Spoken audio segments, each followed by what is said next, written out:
श्रोताबंधु साहित्य संस्कृति चिंतन यूट्यूब चैनल को आपण मानक मु स्वागत करुच्ची। आज मोर एक कविता आपण मानक मनोरंजन उद्देश्य रे आपण हृदय को छुईबो बोली मोर विश्वास।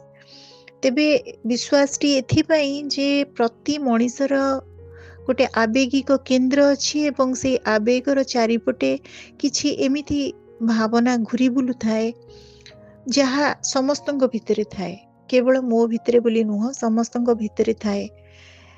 केते मु अभिव्यक्त करि परिछि, केते आपण निज हृदय भितरे चापी परिचंती। कवितार शब्द को सुनिले आपण निश्चय अनुभव करि परिबे।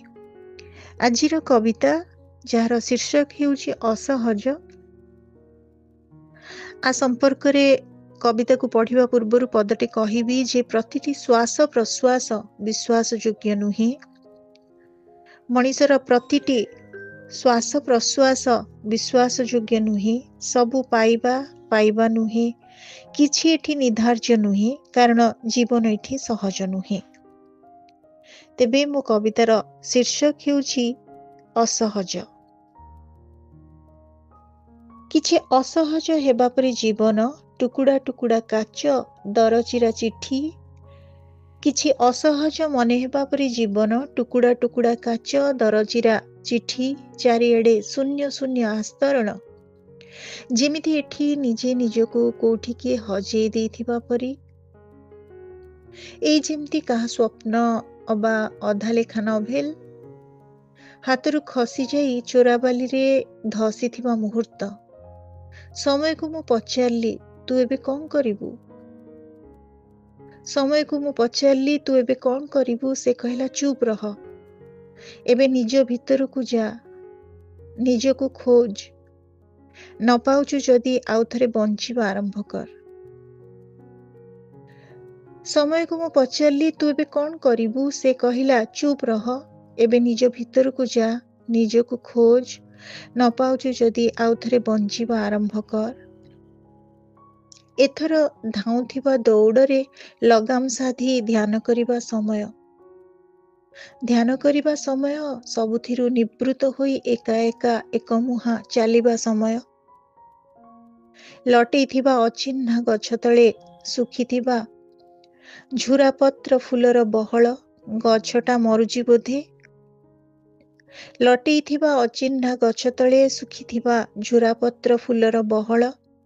गछटा मरुची बोधे। जेते पानी दियो अगरु सुखुची चेर। अगरु सुखुची चेर कण बा करि हेबो।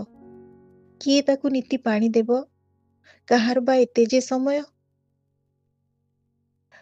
लटेइथिबा अचिन्हा गछ तळे सुखिथिबा झुरापत्र फुलर बहळ। गछटा मरुची बोधे। जेते पानी दियो अगरु सुखिची चेर आडकू कण बा करि हेबो।